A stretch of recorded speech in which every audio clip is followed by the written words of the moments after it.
Ang pagkakataon nga naman, kalikasan na ang nagbibigay ng patunay.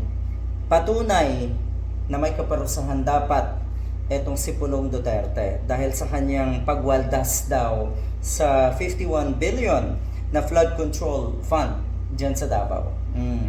Ano nangyayari ngayon sa Davao? Ayan, binabaha ang buong Davao, may mga tulay na bumagsak, na overpriced. So parang eto talaga, pagkakataon talaga, dahil eto pong si Representative Tino ay nagsampa ng reklamo laban kay Pulong Duterte at hiniling na paimbestigahan ng ombudsman ang flood control projects nga netong si Pulong dyan sa Davao.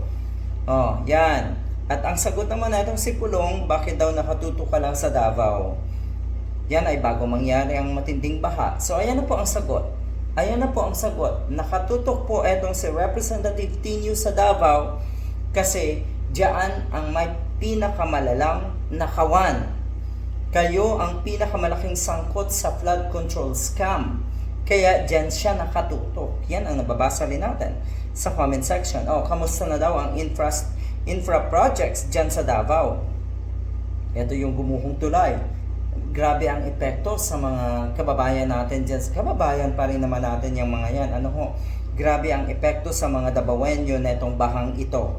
Yan. Perhaps this is what happens when a party-list representative forgets his mandate. Yan ang banat naman itong si Pulong Duterte.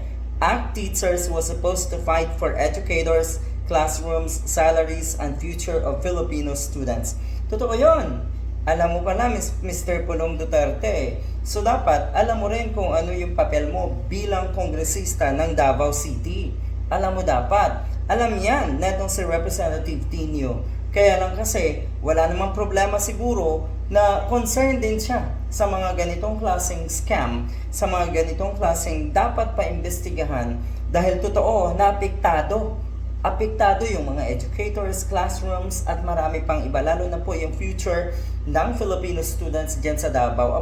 Matakin mo kung gaano kalaki ang pinsala ngayon, hindi lang po sa mga kabahayan, natural yung mga eskwelahan din apektado, pati mga simbahan. Yan ang totoo.